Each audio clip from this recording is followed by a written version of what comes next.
सत्ता के लिए मुद्दे बनाने वाले इस देश में राजनेताओं की स्थिति विचित्र होती जा रही है। जब बात अपने ऊंट पर चोट खाने की होती है तो चाहे सत्ताधारी दल हो या विपक्ष हो, सबके लिए मुद्दों के मायने बदल जाते हैं। जहां मणिपुर हिंसा कांड पर प्रधानमंत्री बोलने से बचते हैं, वहीं मैं बात कर लूं उन्नाव कांड की, हाथरस कांड की, लखीमपुर खीरी कांड की, तो वहां सत्ताधारी भारतीय जनता पार्टी जवाबदेही से भागती रही। वहीं उन मुद्दों को पकड़कर विपक्ष राजनीति करता रहा। विपक्ष के सारे सवालों को मैं आज राजनीति कहूंगा, इसलिए कहूंगा कि इस देश में राहुल गांधी ने एक न्याय यात्रा निकाला था चुनाव के पहले। जहां बात करते थे वो दलितों की, आदिवासियों की, पिछड़ों की, दबे कुचलों की, और इनको मुख्य धारा में लाने के लिए राहुल गांधी का ये न्याय यात्रा था। लेकिन मैं आज सवाल उठा रहा हूं, क्या वाकई ऐसा था या राहुल गांधी के न्याय यात्रा का मकसद सिर्फ भाजपा को सत्ता से हटाना था?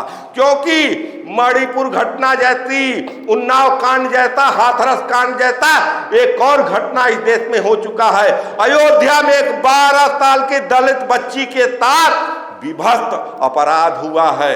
तो क्या नेता प्रतिपक्ष की जिम्मेदारी नहीं है कि वो भी अयोध्या जाएं? और जाएंगे तो कब जाएंगे? आखिर नहीं गए तो क्यों नहीं गए? क्या राहुल गांधी इसलिए अयोध्या नहीं गए कि उनके संगठन, उनके गठन, इंडिया गठबंधन का एक मजबूत पिलर अखिलेश यादव के पार्टी सपा का एक नेता उस मामले में अपराधी है?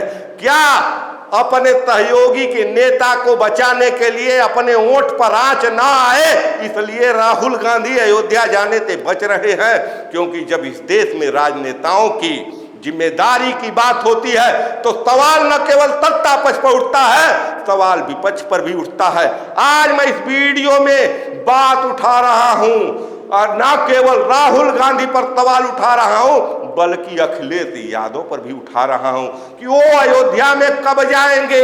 क्योंकि कहीं न कहीं इन्हीं पिछड़ों की, इन्हीं दलितों की राजनीति कर कर आज एक मजबूत विपक्ष इंडिया में खड़ा हुआ है, भारत में खड़ा हुआ है इंडिया गठबंधन के नाम से। तो क्या विपक्ष की जिम्मेदारी नहीं है कि अपने भी नेताओं को उस अपराध के लिए वही सजा की मांग करे जो सवर्ण अपराधियों के लिए होता था? इस देश में घटना कोई भी हो, उसको जातिवाद के पैमाने पर ही, जातिवाद के तराजू पर ही तौला जाता है। जहां मुख्यमंत्री योगी आदित्यनाथ लखनऊ में छेड़खानी के मामले को यमवाई समीकरण से जोड़ते हैं, मुस्लिम और यादव की जाति बताकर उनके अपराध की व्याख्या करते हैं, ऐसी स्थिति में क्या अपराधी को सिर्फ अपराधी नहीं माना जाना चाहिए?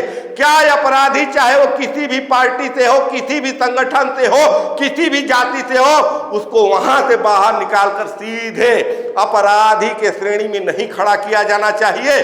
और ये जो खड़ा करने की प्रक्रिया है, क्या ये सत्ता पक्ष ही करेगी? क्या विपक्ष की जिम्मेदारी नहीं है? क्या राहुल गांधी के न्याय यात्रा में नहीं था कि अगर हमारी पार्टी का, हमारे सहयोगी के पार्टी का कोई नेता इस ढंग का अपराध करता है तो उसके खिलाफ भी हम वही स्टैंड लेंगे जो भारत के प्रधानमंत्री के खिलाफ, मणिपुर हिंसा के खिलाफ लिया गया? तो क्या आज सिर्फ इसलिए राहुल गांधी अयोध्या जाने से बच रहे हैं क्योंकि अखिलेश यादव उनके सहयोगी हैं, इंडिया गठबंधन के एक मजबूत स्तंभ है और उनके पार्टी का नेता अपराधी है? बात बहुत हो रही है इस देश में इस मुद्दों को लेकर।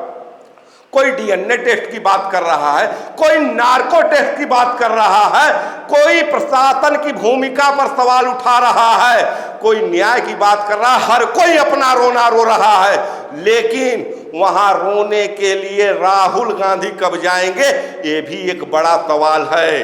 क्योंकि जिस ढंग से सवर्ण अपराधियों के अपराध के खिलाफ विपक्ष लामबंद हुआ, विपक्ष ने मोर्चा खोला, क्या उस ढंग से विपक्षी वोटरों के खिलाफ जब मामला बनता है तो वहां विपक्ष के नेता सिर्फ इसलिए नहीं जाएंगे कि इससे कहीं न कहीं हमारे वोट बैंक को नुकसान होगा? जो भविष्य में सत्ता में आने की संभावना है वो क्षीण होती हुई दिख रही है। राहुल गांधी ये नहीं कहकर बच सकते हैं कि इस देश में ऐसी घटनाएं घटती रहती है। मैं कहां कहां जाऊंगा, निसंदेह यहाँ जो आंकड़े हैं वो बताते हैं कि यूपी जैसे राज्य में महिलाओं के प्रति जो अपराध है वो 60 से 70 हजार मामले हर साल होते हैं। तो क्या हर जगह राहुल गांधी जाएंगे? लेकिन कुछ मुद्दे ऐसे होते हैं जो राष्ट्रीय स्तर पर चर्चा का विषय होते हैं।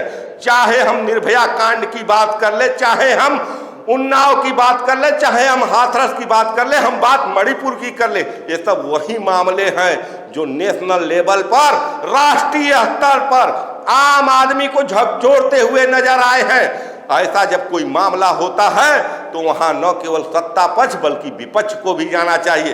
तो विपक्ष, सत्ता पक्ष तो बुलडोजर चलवा दिया, सत्ता पक्ष तो कह रहा है कि न्याय होगा, लेकिन विपक्ष अगर सत्ता पक्ष के कंधे से कंधा मिलाकर कहे नहीं न्याय होना चाहिए, क्योंकि अपराधी की जाति नहीं होती है, धर्म नहीं होता है, अपराधी किसी पार्टी का मेंबर नहीं होता है। सवाल बहुत उठते हैं। सवाल ये भी उठ रहा है कि मोइन जो वहां का अपराधी है अयोध्या का, उसकी फोटो अयोध्या के सांसद अवधेश पासी के साथ है।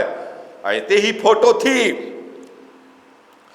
प्रज्वल रेवन्ना की प्रधानमंत्री नरेंद्र मोदी के साथ।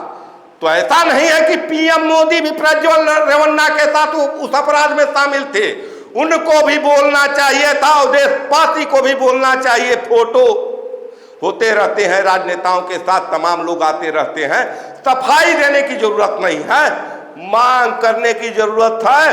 और कहीं न कहीं इन सब मामलों में मामला एक दलित का भी है, और चाहे वो बच्ची सवर्ण भी रहती तो मामला मानवता का है। और सत्ता पक्ष के साथ विपक्ष के नेताओं की भी हाजिरी वहां लगनी चाहिए। माइनॉरिटी वोटर, 30 करोड़ वोटर जो इस देश में है मुस्लिम समुदाय के, क्या उन वोटरों को साधने की प्रक्रिया में अखिलेश यादव भी दूरी बनाए हुए हैं, बयान दे रहे हैं डीएनए टेस्ट का, और राहुल गांधी तो वहां कदम ही नहीं रखे। जबकि आज के तारीख में इस देश में न्याय यात्रा निकालने वाले नेता प्रतिपक्ष राहुल गांधी की उपस्थिति अयोध्या में होनी चाहिए थी, पीड़ित परिवार के साथ उनकी संवेदना होनी चाहिए थी, सरकार के कंधे से कंधा मिलाकर न्याय की मांग होनी चाहिए, न्याय की प्रक्रिया में साथ देना चाहिए। लेकिन यहाँ टीवी पर डिबेट चल रहा है, लोगों को बयान आ रहे हैं, कोई उनको दोषी बना रहा है, कोई उनको दोषी बना रहा है। लेकिन इस ढंग की मामलों में जहां सत्ताधारी दल की जिम्मेदारी है, और जिस ढंग से इसके पूर्व में सत्ताधारी दल इसी ढंग के मामलों में अपने संगठन को बचाती हुई दिखी है, और उसी के खिलाफ न्याय यात्रा राहुल गांधी का निकला था। तो राहुल गांधी का ये न्याय यात्रा का सतत क्रम क्यों रुक गया? क्या ये न्याय यात्रा सिर्फ भाजपा को सत्ता से हटाने के लिए था? उनको दलित, आदिवासी, शोषित, वंचित के मामलों से कोई सरोकार नहीं था? सवाल आज के तारीख में राहुल गांधी पर उठ रहा है। आप क्या सोचते हैं इन सब मामलों में? क्या राहुल गांधी अखिलेश यादव को अयोध्या जाना चाहिए या नहीं जाना चाहिए? बुलडोजर तो चलते रहेंगे, न्याय तो मिलता रहेगा, लेकिन मुद्दों से सरोकार करने वाले राजनेताओं की जरूरत है, न कि अपने फायदे के लिए मुद्दे गढ़ने वाले राजनेताओं की जरूरत है। आप अपने राय विचार इस वीडियो के बारे में जरूर बताएं, और बताएं कि राहुल गांधी को जाना चाहिए या नहीं जाना चाहिए, अखिलेश को जाना चाहिए या नहीं जाना चाहिए। देखते रहिए खबरों के खिलाड़ी। मैं आपका पंकज कुमार। आपको ये वीडियो देखने के लिए धन्यवाद। जय हिंद, जय भारत।